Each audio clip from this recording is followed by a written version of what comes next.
Let's make the Jamaican Daiquiri from Appleton Estate Rum.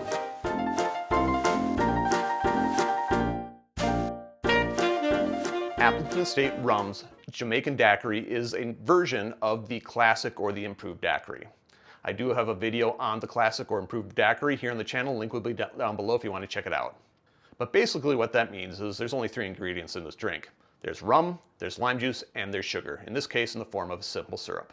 Why is it a Jamaican daiquiri? Maybe because it's made with Appleton Estate Rum, which is a Jamaican rum. A note on the rum. If you're going to make the Jamaican daiquiri from Appleton Estate Rum, you really should be using Appleton Estate Signature Rum. If you'd like to make this drink using another rum, feel free to do so. However, in that case, you're not making the Appleton Estate Rum's version of the Jamaican daiquiri.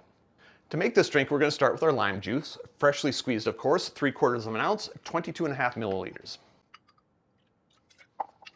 1 full ounce of your 1:1 simple syrup. Now the recipe does say you can use a demerara syrup if you'd like instead.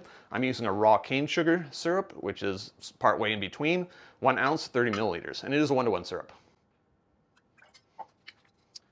And finally your rum. 2 ounces of your Appleton Estate Signature Rum. 2 ounces is 60 milliliters. Add your ice and give it a shake. Official glass is a coupe. I'm going to double strain into that coupe. Now garnish. The official garnish is a lime twist. I pre-twisted this. So I'm going to express, I'm going to wipe, and I'm going to drop. And there you have it. The Jamaican Daiquiri from Appleton Estate Rum. Drink with good spirits.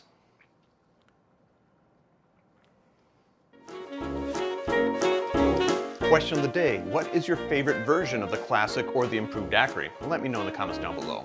Double points if you give me the recipe. Note there are ways to support the channel if you're so inclined. I have t-shirts. If you want a t-shirt, contact me through any of the social media links down below. We'll make sure you get a t-shirt. And while you're at that social media link, you might as well follow, subscribe, and do that sort of thing. Finally, if you made it this far, give me a like, give me a subscribe, turn on notifications so you don't miss out on anything that I do. Until next time, cheers.